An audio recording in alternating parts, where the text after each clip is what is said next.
இதனால் அதிமுக பாஜக இந்த கூட்டணியில் எந்த கூட்டணியில் இடம்பெறுவது என்பது தொடர்பாக தந்தைக்கும் மகனுக்கும் இடையே ஏற்பட்ட கருத்து வேறுபாடுதான் இந்த திடீர் மோதலுக்கு காரணமா. நம்மோடு செய்தி தலைமை சண்முக சுந்தரம் இணைந்திருக்கிறார். அவரிடம் கேட்கலாம். சண்முக சுந்தரம், இந்த பாட்டாளி மக்கள் கட்சியில் இரண்டாவது முறையாக தந்தைக்கும் மகனுக்கும் இடையே வெளிப்படையாக ஒரு மோதல் வெடித்திருக்கிறது. இந்த மோதலின் பின்னணியாக நீங்கள் என்ன நினைக்கிறீர்கள்?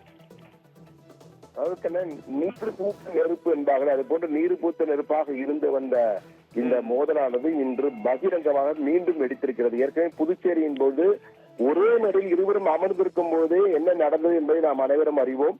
வெளிப்படையாகவே வேண்டுமென்றால் வெளியே போ என்று ராமதாஸ் அன்புமணியை பார்த்து கூறியதை நாம் அனைவருமே நேரடியில் பார்த்தோம். தற்பொழுது அதே போன்ற ஒரு செய்தியாளர் சந்திப்பின் போது இன்று ராமதாஸ் விழுப்புரம் தைலாபுரத்திலிருந்து அவருடைய தலைமையகத்தில் இருந்து மிக தெளிவாக அறிவித்திருக்கிறார்.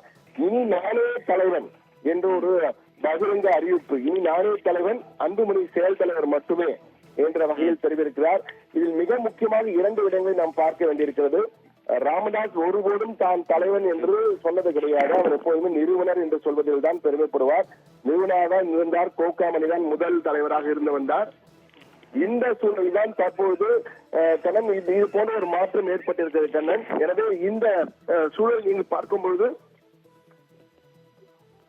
ஒரு புதிய தலைவரை நியமித்திருக்கிறார்கள்.